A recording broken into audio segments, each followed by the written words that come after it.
மேஷராசி அன்பு சொந்தங்களுக்கு வணக்கங்க. எல்லாரும் எப்படி இருக்கீங்க? இதை கேட்டா ஆமா நான் நல்லா இருந்தேன்னு, நல்லா இல்லைன்னா என்ன, நீ நல்லா இருக்கியான்னு கேட்ட உடனே நாங்கள் என்ன நல்லாவா இருந்துட போகிறோம், இல்லை நீ கேட்ட உடனே நாங்கள் நல்லா இல்லாமலா போயிட போகிறோம் அப்படின்னு ஒரு சிலர் மட்டும் தப்பாக கமெண்ட் பண்ணுவீங்க. அதுக்காக மற்றவங்களை நலம் விசாரிக்காமல் இருக்க முடியுமாங்க? அது ஒரு புறம் இருக்கட்டும், இது நாள் வரைக்கும் எப்படியோ. ஆனால் இனி வரக்கூடிய நாட்களில் நீங்கள் நலமாகவும் வளமாகவும் இருக்கணும்னு சொல்லி அந்த கடவுள் கிட்ட பிரார்த்தனை வச்சுட்டு இந்த வீடியோ பதிவை தொடங்குறேன். மேஷம் எல்லாரையுமே அன்பாலையும் பாசத்தாலையும் கட்டி போடக்கூடியவங்க. சொல்ல போனா மேஷ ராசிக்காரங்க மேக்சிமம் உங்களுக்கு எதிரிகள் வந்துட்டு குறைவாக தான் இருப்பாங்க. ஏன்னா எல்லார்கிட்டையும் நீங்க அன்பாவும் பாசமாவும் இருக்கிறீங்களே. எதிரிகளை வீழ்த்த கூட நீங்க அன்பையும் பாசத்தை மட்டுமே பயன்படுத்துவீங்க. சமாதானத்தையும் அமைதியையும் விரும்பக்கூடியவங்க. கடினமான காரியங்களை கூட திட்டமிட்டு வெற்றிகரமாக செய்து முடிக்கக்கூடிய சக்தியை வந்துட்டு பிறவியிலேயே கொண்டவங்க. அதே மாதிரி இவங்களுடைய மனசு பார்த்தீங்கன்னாக்கா ரொம்ப உறுதியா இருக்கும். எடுத்த வேலையை சரியா முடிப்பீங்க. எடுத்த முடிவுலையுமே மாற மாட்டீங்க. யாரையுமே சார்ந்து இருக்கக்கூடாதுங்கிறதுல உறுதியா இருப்பீங்க. தன் உழைப்பால் மட்டுமே முன்னேறணும்னு நினைக்கிறது தான் மேஷம். இது மட்டும் இல்லைங்க, வெள்ளை மனம் கொண்டவங்க, பிள்ளை குணத்துக்கு சொந்தக்காரங்க. அந்த பாட்டே உங்களுக்கு செட் ஆகுங்க. அதுக்கப்புறம் எடுத்த காரியத்தை முடிக்கிற வரைக்கும் தூக்கமே வராது உங்களுக்கு. எல்லாருமே ஈஸியாக நம்பிடுவீங்க. அதே மாதிரி எந்த ஒரு விஷயத்தை செஞ்சாலும் சரி அதில் அமைதியை விரும்புவீங்க. உடனே மேஷம் பார்த்தீங்கன்னாக்கா அட ரொம்ப சாஃப்டா இதுங்களெல்லாம் போராட முடியாதுன்னு மட்டும் தப்பாக கணக்கு போட்டுறாதீங்க. முடிஞ்ச அளவுக்கு எல்லாரையும் பீஸ்ஃபுல்லாக வச்சுக்கணும். நம்மளும் பீஸ்ஃபுல்லாக இருக்கணும்னு நினைப்பாங்க. ஆனால் அதை மீறி போராடித்தான் ஆகணும். நல்லா வந்துச்சுன்னா முருகப்பெருமான பார்த்திருக்கீங்களா? அசுரர்களை வதம் செய்யக்கூடிய போர்க்கடவுள் இல்லையா? அவருடைய பிள்ளைகள் இவங்க. தலைப்பை பார்த்திருப்பீங்க, மேஷத்தை பகைத்தால் இனி பரலோகம்தான். மேஷ ராசியை பொறுத்த வரைக்கும் 30 ஆண்டுகளுக்கு பிறகு மேஷ ராசிக்காரங்க மகா சக்தியாக உருவெடுக்க போறீங்க. தாய் பராசக்தியோட வேல் வாங்கி இவர் அசுரர்களை வதம் செஞ்சார். அதே மாதிரி தாங்க நீங்க இந்த 30 வருஷத்துக்கு வரக்கூடிய ஒரு சில பெயர்ச்சியின் காரணமா மகா சக்தியாக உருவெடுத்து உங்களுடைய வாழ்க்கையை பாதுகாத்துக்க போறீங்க. உங்களை எதிர்க்கிறவங்க எல்லாருக்குமே சிம்ம சொப்பனமா இவங்களை எதிர்த்தோம் அப்படிங்கிற மாதிரி தலை தெருக்க ஓடிவிட போறீங்க. அது என்ன, ஏது, எப்படி, எதனால அப்படிங்கிறத இப்போ தெளிவாக பார்க்கலாங்க. இந்த வருஷத்துலேயே எல்லாருக்கும் ரொம்ப எதிர்பார்ப்பை கொடுத்தது எதுங்க? சனி பகவானுடைய பெயர்ச்சி. பொதுவாக ஒரு சிலர் பார்த்தீங்கன்னாக்கா இந்த வருஷம் இல்லை அடுத்த வருஷம்தான் சனி பெயர்ச்சி நிகழுது அப்படின்னு சொல்கிறாங்க. ஆனால் திருக்கணித பஞ்சாங்கப்படி மார்ச் மாதம் 29ஆம் தேதி மீன ராசிக்கு சனி பகவான் பெயர்ச்சி ஆகிட்டாருங்க. இதனால் ஒவ்வொரு ராசிக்காரருடைய வாழ்க்கையிலுமே குறிப்பிடத்தக்க மாற்றத்தை ஏற்படுத்தக்கூடியவர் தான் இவர். அந்த வகையில் மேஷராசிக்காரர்களுக்கு இவரால் எந்த மாதிரியான பலன்கள் கிடைக்க போகுது? சொல்ல போனால் இந்த சனீஸ்வர பகவானை பொறுத்த வரைக்கும் ஒரு ரவுண்டு சுற்றி வர்றதுக்கு 30 வருஷம் ஆகுங்க. அப்படி 30 ஆண்டுகள் கடந்து மீன ராசிக்கு இந்த சனீஸ்வர பகவான் பெயர்ச்சி ஆயிருக்காருங்க. மேஷ ராசிக்கு கொடுக்க போறாரா கெடுக்க போறாரா? நவ கிரகங்களையே மிகவும் சக்தி வாய்ந்த கிரகம்னாக்கா இவர் தான். இவர் பேரை கேட்டாலே நம்ம எல்லாருக்கும் பயந்தா வரும். ஏன்னா சாரோட அடி அந்த மாதிரின்னு சொல்லுவாங்க இல்லையா? அப்படிதான் இவர் கொடுக்கக்கூடிய சங்கடங்கள் அப்படிப்பட்டது. இந்த சனி பகவானுடைய பெயர்ச்சிங்கிறது மேஷ ராசிக்கு 7.5 சனியா தொடங்குதுங்க. பயப்படாதீங்க, நான் பின்னாடி தெளிவா சொல்றேன். ஏன் நீங்க பயப்படக்கூடாது? இந்த பெயர்ச்சியை கண்டுன்னு நான் தெளிவா சொல்றேன். அதே மாதிரி சனி பகவானை பொறுத்த வரைக்கும் 30 வருஷத்துக்கு அப்புறம் மீன ராசிக்கு வந்திருக்கார் இல்லையா? அந்த இடத்துல உட்கார்ந்துக்கிட்டு ரிஷப ராசி 3ஆம் பார்வையாகவும், கன்னி ராசியை 7ஆம் பார்வையாகவும், தனுஷு ராசியை 10ஆம் பார்வையாகவும் பார்க்கிறாருங்க. இதை பேஸ் பண்ணி தான் ஒரு சிலருக்கு நல்லதையும் ஒரு சிலருக்கு ஒரு மிகச்சிறந்த பாடத்தையும் கற்றுக் கொடுக்க போறார். அதுல முதல்ல இருக்கிறவங்க தான் இந்த மேஷ ராசிக்காரங்க. ஏன்னா 7.5 சனி தொடங்குது இல்லையா, பாடம் சொல்லி கொடுக்கிறார் அப்படின்னாக்கா அடிதான் விழுதுன்னு பயப்பட வேணாம். அது முதல்ல தெரிஞ்சுக்கோங்க. ஒரு வரியில சொல்லணும்னா இந்த சனி பகவானுடைய மாற்றம்ங்கிறது பழைய பிரச்சனைகள்ல இருந்து உங்களுக்கு விடுதலை கிடைக்கும். அலைச்சலே இருந்தாலும் உங்களுக்கு ஆதாயம் தரக்கூடிய வகையில தான் இருக்கும். செலவே இருந்தாலும் அது உங்களுக்கு சுப செலவுகளா தான் இருக்க போகுது. இப்ப சொல்லுங்க, என்னங்க உங்களுக்கு பாதிப்பு? அதாவது 7.5 சனி தொடக்கம்தான், ஆனா விரயச்சனியா தொடக்கமாகுது. அதாவது சனீஸ்வர பகவானை பொறுத்த வரைக்கும் திருக்கணித பஞ்சாங்கப்படி 29/3/2025 இருந்து 3/6/2027, அதாவது 2.5 வருஷத்துக்கு விரய சனியா தான் உங்களுக்கு ஸ்டார்ட் ஆகிறார். அதாவது ஸ்கூல்ல காலேஜ்ல நம்முடைய பேப்பர் திருத்துறதுக்கு எடுப்பாங்க இல்லையா, அந்த மாதிரி வச்சுக்கோங்களேன். அடுத்த 2.5 வருஷத்துக்கு நம்ம என்ன செய்யணும் என்ன செய்யக்கூடாதுங்கிற மாதிரி தான் அவர் ஒரு சில விஷயங்களை நம்முடைய வாழ்க்கையில ஏற்படுத்தி கொடுக்க போறார். ஆனா பயம் வேண்டாம், நல்ல பலன்களை தான் உங்களுக்கு கொடுக்க போறார். அதாவது சனீஸ்வர பகவான் பேரு அப்படின்னாவே நம்மளை கெடுக்கத்தான் போறாருங்கிறத மறந்துருங்க. சனீஸ்வர பகவான் நமக்கு விரய சனியாக 7.5 சனியாக ஸ்டார்ட் ஆனாலே நமக்கு கொடுக்க போறார் அப்படிங்கிறத ஃபிக்ஸ் பண்ணிக்கோங்க. ஏன்னா இவர் இப்போதைக்கு உங்க ராசிக்கு 12ஆம் இடத்துல போயிட்டு மறைஞ்சிடறாருங்க. இதனால இது நாள் வரைக்கும் தடைப்பட்ட காரியங்கள் எல்லாமே இனி வேகமா செஞ்சு காட்ட போறீங்க. புரியுதுங்களா? 7.5 சனி தொடங்குதே அப்படின்னு பதற வேணாம். தற்சமயம் விரைய வீட்டில் அமரக்கூடிய இந்த சனி பகவான் நிச்சயமா உங்களுக்கு யோகமான பலன்களை கொடுப்பார். அதே மாதிரி குடும்ப வாழ்க்கையை பொறுத்த வரைக்கும் தம்பதிகளுக்கிடையே நெருக்கம் அதிகமாகும். குடும்பத்தை பொறுத்த வரைக்கும் பிள்ளைகளுடைய விருப்பங்களை நிறைவேற்றி வைப்பீங்க. அது கேட்டு செஞ்சும் கொடுப்பீங்க. திருமணம், சீமந்தம், காது குத்து இந்த மாதிரியான சுப நிகழ்ச்சிகள் எல்லாம் வீட்டில் நடக்க போகுதுங்க. அதை அதிகமாக பண்ண போறீங்க. ஆன்மீகவாதிகள், மகான்கள், சித்தர்கள் இவங்களுடைய ஆசையும் உங்களுக்கு கிட்ட போகுது. அப்போ மேஷராசிக்காரங்க நீங்களே கொஞ்சம் யோசிச்சு பாருங்க. 7.5 சனியா நீங்க அப்படி இருக்கணும் இப்படி இருக்கணும்னு சொல்ற வேண்டிய நேரத்தில் நான் இப்படி ஒரு பலன் சொன்னால் நீங்கள் என்ன நினைக்கணும்? அப்போ சனீஸ்வர பகவானை பொறுத்த வரைக்கும் நம்ம கரெக்டாக இருந்துட்டா நமக்கு வரக்கூடிய பலன்கள் நல்லாதான் இருக்குங்கிறத உணர்த்தி வச்சுட்டாருங்க. இப்போ சொல்லுங்க, இனி இவரை பார்த்து நீங்கள் பயப்படணுமா? அதே மாதிரி இவருடைய பார்வைங்கிறது உங்களுக்கு 6ஆம் வீட்டை பார்க்கறதுனால வீடு கட்டி குடியேறுவீங்க. வட்டிக்கு நீங்க கடன் வாங்கி இருந்தா கூட சரிங்க, அதுல ஒரு பகுதியை கட்டி முடிச்சிருவீங்க. அப்போ பணவரவை கொடுக்கிறார். அதே மாதிரி உடன் பிறப்புகளால உங்களுக்கு ஆதாயம் இருக்கு. ஸோ குடும்பத்துல உறவுகள் வகையிலும் உங்களுக்கு சாதகம்தான். அதே மாதிரி மறைமுக எதிரிகளை உங்களுக்கு காட்டி கொடுத்துருவாருங்க. அவங்கள இனம் கண்டு அவங்கள விலக்கி வைப்பீங்க, இல்ல ஒழிச்சு கட்டிடுவீங்க. இப்ப எந்த அளவுக்கு உங்களுக்கு உங்க வாழ்க்கை நிலைங்கிறது டிரான்ஸ்பரண்டாக இருக்குது, அப்புறம் வெளிப்படைத்தன்மையாக இருக்குன்னு பார்த்துக்கோங்க. உங்களுக்கே தெரியாமல் இருந்த சில சூழ்ச்சிகளை, சில முடிச்சுகளை உங்களுக்கு காட்டி கொடுக்குறாருங்க. ஓகேங்களா? அதே மாதிரி கோர்ட்டு கேஸ் வழக்குகளில் உங்களுக்கு சாதகமான தீர்ப்பு கிடைக்க போகுது. ஏன்னா இவர் நீதிமான் இல்லையா, இவரால் உங்களுக்கு எப்படி நீதி கிடைக்காம போகும்? அதே மாதிரி தாய் வழி சொத்துக்கள் உங்களை சேரும். சொத்து பிரச்சனை அது எல்லாமே தாண்டி உங்களுடைய 2ஆம் வீட்டையும் சனி பகவான் பார்க்கறதுனால பணப்புழக்கம் திருப்திகரமாக இருக்க போகுது. சொல்ல காப்பாற்றுவீங்க. ஆனால் ஒரு விஷயத்தை நீங்கள் கரெக்டாக ஃபாலோ பண்ணணும். வீண் பேச்சை குறைச்சிக்கணுங்க. செயல்பாடுகளில் மட்டுமே திட்டமிட்டு வேலை பார்க்கணும். அதே மாதிரி உடல் ஆரோக்கியத்தை பொறுத்த வரைக்கும் பரவாயில்லைங்க. இருந்தாலும் பார்வை கோளாறு சம்மந்தமாக சின்னதாக ஒரு பாதிப்பு வர்றதுக்கு வாய்ப்பு இருக்கிறதுனால அந்த மாதிரி ஏதாவது கண் பிரச்சனை இருந்ததுன்னா உடனடியாக மருத்துவர்கிட்ட போயிட்டு சிகிச்சை பார்த்துக்கோங்க. அதே மாதிரி உறவுக்காரர்கள் கிட்ட உங்களுக்கு மதிப்பும் மரியாதையும் உயருதுங்க.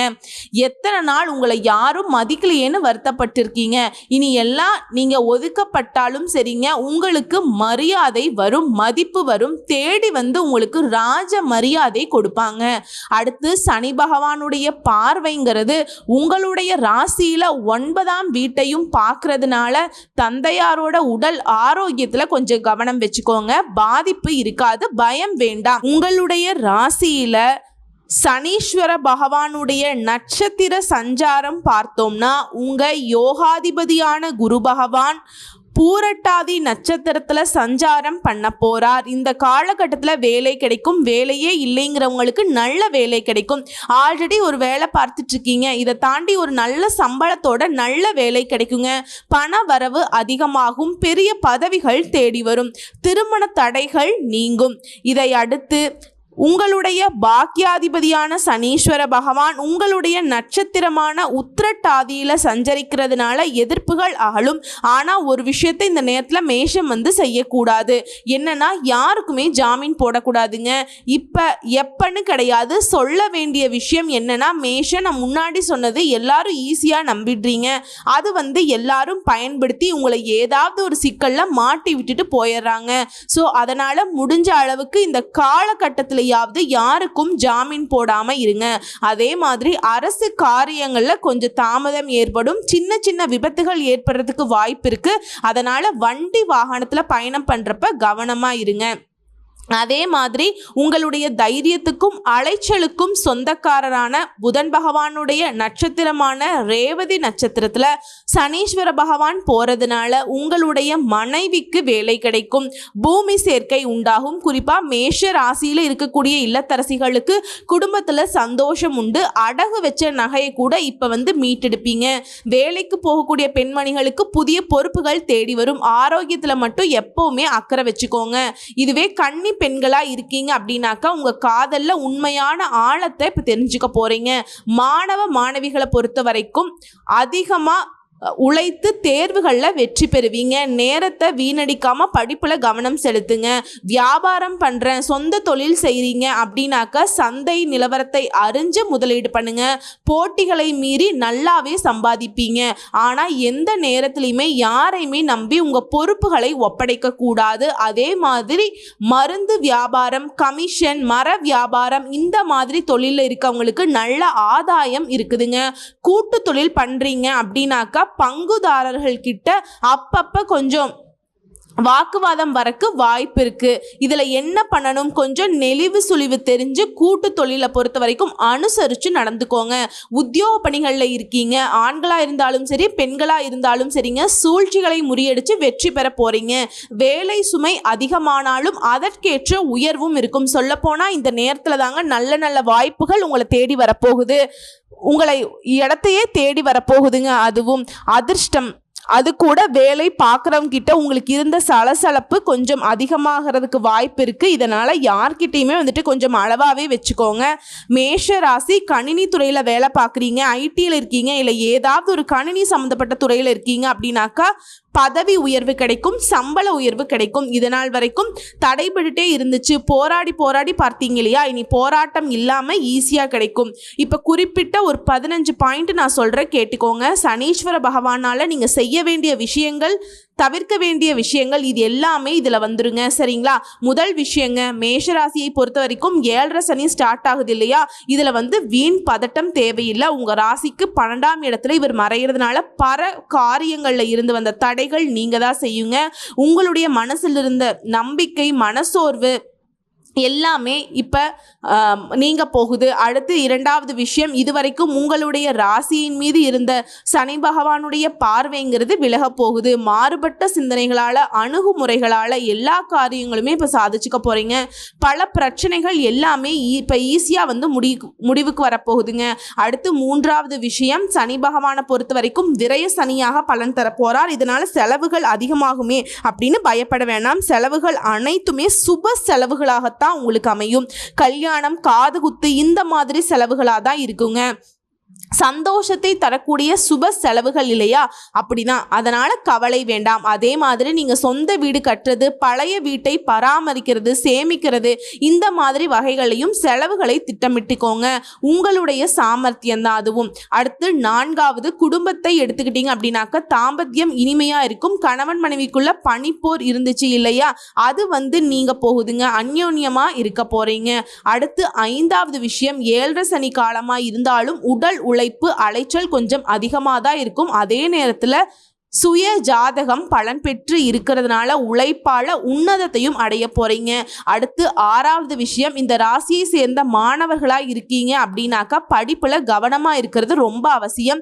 சோம்பலை விட்டுட்டு பாடத்தை அப்பப்போ படிச்சுக்கோங்க. இல்லை நம்ம அப்புறம் படிச்சுக்கலாம், இப்போ படிச்சுக்கலாம், இன்னைக்கு நாளைக்குன்னு சொல்லி தள்ளி போடுற வேலையே இருக்கக்கூடாது. அந்த மாதிரி கவனமா படிச்சுக்கிட்டீங்க அப்படின்னாக்கா மதிப்பெண்களை நீங்க அதிகமா பெற முடியும். அடுத்து 7வது, உத்தியோகத்துல உழைப்புக்கேற்ற ஊதியம் இல்லையே அப்படின்னு ஆதங்கம் இருந்தாலும் சனி பகவானை பொறுத்த வரைக்கும் கொஞ்சம், அவருடைய பேர் என்ன, மந்தன் அப்படின்னா சொல்லுவோம் இல்லையா, இவரை பொறுத்த வரைக்கும் 7.5 சனி காலத்துல நீங்க எதிர்பார்க்கக்கூடிய காரியங்களை சற்று தாமதப்படுத்தி கொடுப்பாரை தவிர்த்து அதை நிறுத்த மாட்டார். தாமதம் ஆனாலும் உங்க உழைப்புக்கேற்ற உயர்வு கட்டாயம் உண்டு, பயம் வேண்டாம். அதே மாதிரி 8வது விஷயம், மார்ச் 29ஆம் தேதி சனி பகவான் உங்க ராசிக்கு 2ஆம் இடம், 6ஆம் இடம், 9ஆம் இடம், இந்த 3 இடத்தையுமே அவர் பார்க்கறதுனால ஓரளவு எல்லாமே உங்களுக்கு சாதகமாக தான் இருக்கும், பயம் வேண்டாம்.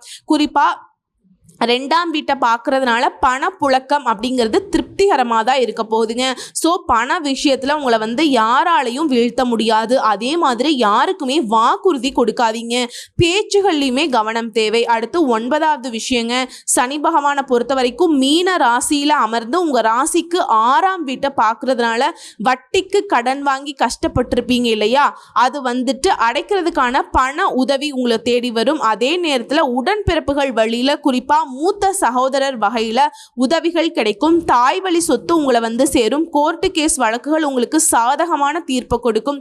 10வது விஷயம், சனி பகவானை பொறுத்த வரைக்கும் உங்க ராசியில 9ஆம் வீட்டை பார்க்கறதுனால தந்தையுடைய ஆரோக்கியத்துல சின்ன சின்ன குறைகள் இருக்கும்.